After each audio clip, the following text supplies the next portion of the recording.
मित्रांनो, जर तुम्ही सेकंड हँड गाडी घेताय किंवा सेकंड हँड गाडी घेण्याचा विचार करताय तर तुम्हाला एक गोष्ट सांगतो, ती नेहमी लक्षात ठेवा.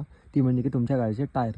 सेकंड हँड गाडी घेताना सर्वात चांगली गोष्ट आणि बघायची गोष्ट ती म्हणजे की गाडीचे टायर. बरेचसे डीलर लोक काय करतात की टायर सांगतात चांगले आहेत, पण आपल्याला माहीत नसतं की टायर कधीचे आहेत आणि कधी बनलेले आहेत. तुम्हाला जर बघायचं असेल की टायर मॅन्युफॅक्चर कधी झालेले आहेत, तर मी तुम्हाला एक टिप देतो.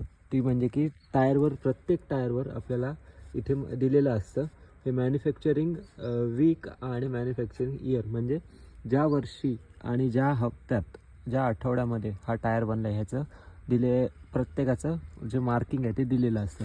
आता जर इथे बघितलं तर तुम्हाला दिसत असेल की 20 आणि 23. 20 आणि 23 म्हणजे 2023 असा विषय नाही आहे. 20 म्हणजे काय की 20 हा हप्ता आहे, 20व्या हप्त्यामध्ये म्हणजे 20व्या आठवड्यामध्ये, आणि 23 म्हणजे 23वं हे वर्ष आहे. 2023मध्ये हा टायर बनलेला आहे. 20 जर बघितलं तुम्ही इथे तर हा आठवडा दिलेला असतो, आणि इथे जर बघितलं तर हे वर्ष दिलेलं असतं. ह्याच्यावरून तुम्ही ओळखू शकता की तुमच्या गाडीचे टायर हे कधी मॅन्युफॅक्चर झालेत आणि कधी चेंज केलेले आहेत.